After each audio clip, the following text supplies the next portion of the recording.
Tak určite som nie spokojná, keďže som tento rok už plávala mnoho rýchlejšie na pretekoch, ale absolvovala som ťažké sústredenie pred týmito pretekmi, takže som vlastne nevedela, že do čoho úplne že či to bude dobré alebo zle. Počítala som za obidvomi možnosťami, úprimne som čakala trošku lepšie, ale taký je šport, tak to sa proste stáva, že niekedy to nevyjde podľa predstav a bohužiaľ dneska to nevyšlo, no.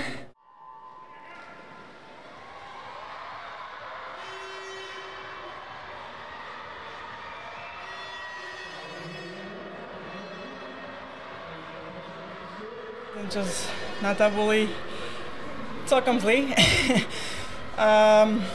Asi aj ako Nikoleta hovorila, tak na svetových pohároch sme plávali rýchlejšie, čo je fakt divné, lebo naozaj to obdobie predtým bolo veľmi chaotické pre mňa a aj čo sa týka tréningu, tak som naozaj myslela, že keď tam dokážem plávať 2.22, tak tu by to mohlo byť určite lepšie, ale opak je pravdou a neviem úplne a nechytila som si až tak záber, bo bola som taká nejaká roztrasená a no, ten čas na tabuli, čo som videla, tak zle.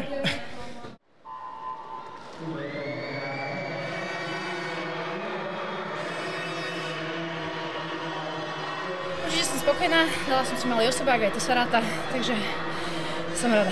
Sú tu svetoví rekordéri, všetko, takže je to veľmi veľká konkurencia.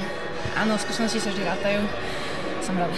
Vždy sa tu dá pracovať, už len pozorovaním aj pretekárov, možno trénerov, každý má nejakú inú techniku, tak že sa dá niečo naučiť.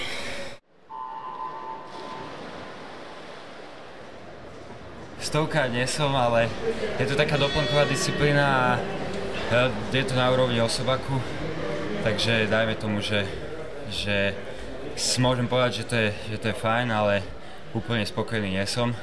Chcel som ísť pod 53 a to bohužiaľ nevyšlo, takže. Akože to jasné, ja vždy vnímam toto ako dobrú skúsenosť a je to taký môj začiatok teda do tej seniorky, takže som rád, že tu môžem byť a môžem načerpávať všetku tú energiu a byť súčasťou toho plávania seniorského. Takže.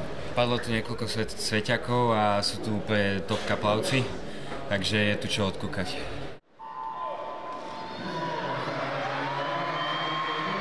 Tak myslím si, že chalani do toho dali úplne všetko a jednoducho spravili sme, čo sa dalo a myslím si, že sa nemáme za čo hanbiť. Pre mňa a túto pre kolegu Maťa je to vlastne nás jediný štart na majstrovstvách sveta, takže mentálne som na to určite pripravený a som bol trochu tuhý, ale myslím si, že to bolo fajn.